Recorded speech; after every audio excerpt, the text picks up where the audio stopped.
What if the man who wants to be president in 2028 just refused to condemn anti-Semitism? That happened this weekend. And the reason why reveals everything about political ambition versus principle. Before we dive into this moral crisis, hit that like button and subscribe for analysis that doesn't dodge uncomfortable truths. December 21st, Phoenix, Arizona, the closing speech of Turning Point USA's America Fest convention. J.D. Vance stood at the podium facing a question that should have been easy to answer. Would he condemn anti-Semitism in the conservative movement? His response was telling, "I didn't bring a list of conservatives to denounce or to deplatform." But here's what the media isn't telling you about that moment. This wasn't a spontaneous question. For 3 days, the conservative movement's biggest names had been tearing each other apart on that very stage. Ben Shapiro versus Tucker Carlson, accusations of anti-Semitism, claims of disloyalty. A movement at war with itself, and Vance chose a side. He chose ambition over clarity. The backstory matters. Earlier in the weekend, Ben Shapiro had delivered a blistering attack on fellow conservatives. He called out Tucker Carlson for platforming Nick Fuentes, a known anti-Semite. He accused other prominent figures of tolerating bigotry for clicks and views. Shapiro's message was clear. The movement needed boundaries. Some people shouldn't be welcome, regardless of their political utility. But Vance saw it differently. Standing before that Phoenix crowd, he delivered what can only be described as a masterclass in political calculation, disguised as unity. We don't care if you're white or black, rich or poor, young or old,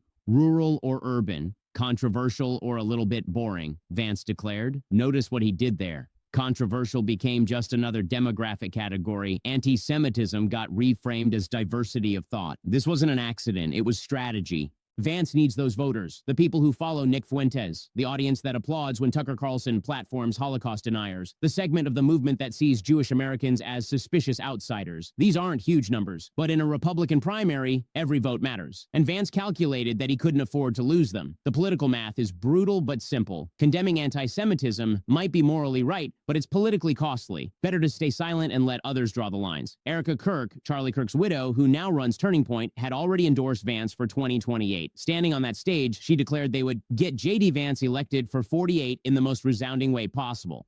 That endorsement came with expectations. Turning Point's volunteer network spans the country. Their influence in early primary states is massive. Their approval can make or break a presidential campaign. But their coalition includes people who traffic in anti-Semitic conspiracy theories, people who see Israel as a foreign influence, people who believe Jewish Americans have divided loyalties. Vance looked at that coalition and decided it was worth keeping together, even if it meant staying silent about bigotry. The contrast with other potential 2028 candidates is stark. Marco Rubio has already said he would support Vance over challenging him. But Rubio has also been clear about condemning anti-Semitism. Ron DeSantis has drawn similar lines. Vance chose differently. He chose what he called avoiding purity tests. But there's a difference between purity tests and basic moral standards. Not platforming Holocaust deniers isn't ideological rigidity, it's human decency. The broader context makes Vance's choice even more troubling. Anti-Semitic incidents have surged across America. Jewish students face harassment on college campuses. Synagogues require security guards. Community centers get bomb threats. In that environment, political leaders have a responsibility to speak clearly. Ambiguity becomes complicity. But Vance saw an opportunity where others saw a crisis. While establishment Republicans worried about the movement's direction, he positioned himself as the candidate who wouldn't lecture voters about their choices. The audience loved it. They cheered when he rejected endless self-defeating purity tests. They applauded when he promised not to cancel fellow conservatives. The crowd heard what they wanted to hear. Validation. Permission to keep supporting controversial figures without moral judgment. Vance gave them that permission, and in doing so, he revealed something fundamental about his approach to leadership.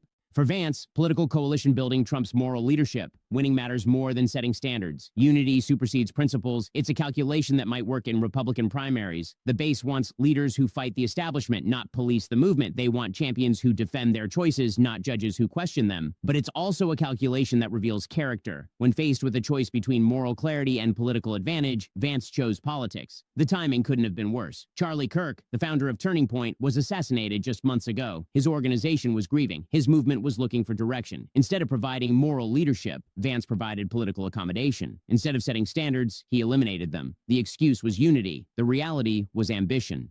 The weekend's events had exposed deep fractures within the conservative movement. Steve Bannon attacked Ben Shapiro as part of the Israel First crowd. Tucker Carlson defended his decision to platform anti-Semitic figures. Megyn Kelly faced criticism for not condemning Candace Owens. These weren't minor disagreements about policy. They were fundamental disputes about the movement's moral boundaries, about who belongs and who doesn't, about what conservatives should tolerate in pursuit of political victory. Vance could have used his platform to clarify those boundaries. He could have drawn lines that preserved unity while rejecting hatred. He could have shown that the conservative movement could be both inclusive and principled. Instead, he chose the path of maximum accommodation. Everyone was welcome, no matter what they believed or promoted. The only requirement was loving America, whatever that meant. The audience understood the message. Anti-Semites were welcome as long as they wrapped their hatred in patriotic language. Holocaust deniers belonged if they claimed to put America first. Conspiracy theorists could stay if they targeted the right enemies. Other speakers that weekend took different approaches. Some condemned anti-Semitism directly. Others avoided the topic entirely. But only Vance actively defended the right to be controversial without defining what that meant. It was a masterpiece of political doublespeak. Sound inclusive while protecting exclusion. Appear principled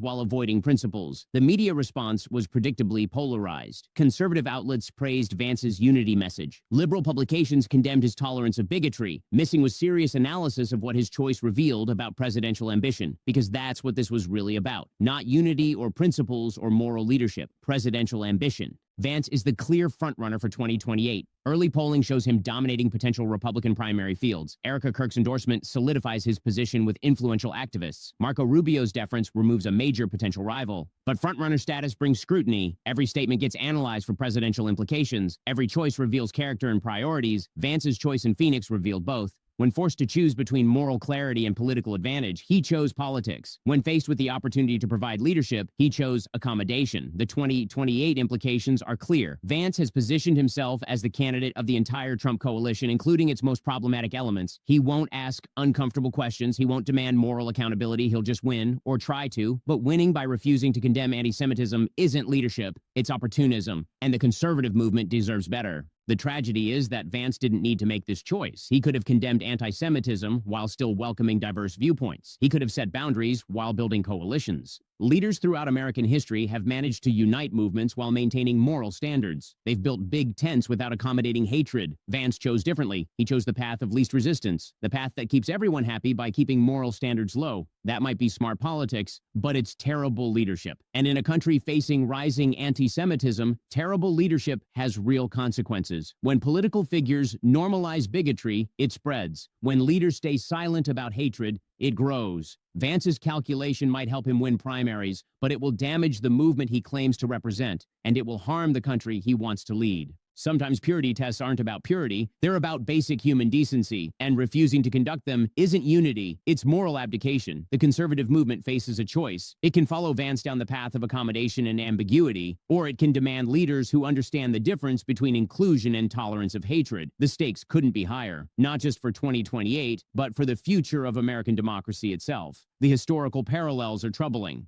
Throughout American history, political movements have faced similar moments of moral reckoning. The question isn't whether to welcome diverse viewpoints, it's whether to tolerate views that deny the basic humanity and dignity of others. Vance's no purity test philosophy sounds reasonable until you examine what it actually means in practice. It means giving platform and legitimacy to people who traffic in the oldest and most dangerous forms of hatred. The anti-Semites in the conservative movement aren't subtle about their beliefs. They don't hide their Holocaust denial or their conspiracy theories about Jewish power. They say these things openly, proudly, repeatedly. Yet Vance looked at this and decided that drawing lines would be divisive, that setting standards would be exclusionary, that demanding basic human decency would somehow weaken the movement. It's a moral failing disguised as political wisdom. The audience in Phoenix understood exactly what Vance was offering them. Permission to keep supporting figures like Nick Fuentes without guilt. Validation for their belief that anti-Semites deserve platforms as long as they support the right candidates. This wasn't about free speech or open debate. It was about normalization of hatred, and Vance willingly participated in that normalization.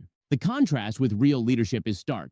Throughout American history, political figures have faced similar choices. Some have chosen principle over expediency, others have chosen the opposite. Vance's choice puts him firmly in the second category. When faced with a moral test, he failed it. When given the opportunity to lead, he chose to follow the path of least resistance. The long-term consequences extend far beyond electoral politics. When political leaders normalize anti-Semitism, it has real-world effects. Violence increases. Harassment becomes more common. Jewish Americans feel less safe in their own country. Vance's calculation might help him win primaries in Iowa and New Hampshire, but it will make life more dangerous for Jewish families in every American community. That's not theoretical, that's documented reality. Research consistently shows that political rhetoric affects hate crime rates. When leaders speak clearly against anti-Semitism, incidents decrease. When they stay silent or offer ambiguous responses, hatred grows. Vance chose the path that enables hatred to grow. He chose political advantage over public safety. He chose coalition management over moral leadership. The most damning aspect isn't what Vance said, it's what he refused to say. When given multiple opportunities to condemn anti-Semitism, he declined. When pressed to set basic moral boundaries, he demurred. Silence in the face of hatred isn't neutrality, it's complicity. If this analysis made you think differently about political leadership and moral responsibility, make sure you're subscribed and hit that notification bell, because understanding the difference between winning and leading matters more than political convenience. See you in the next one.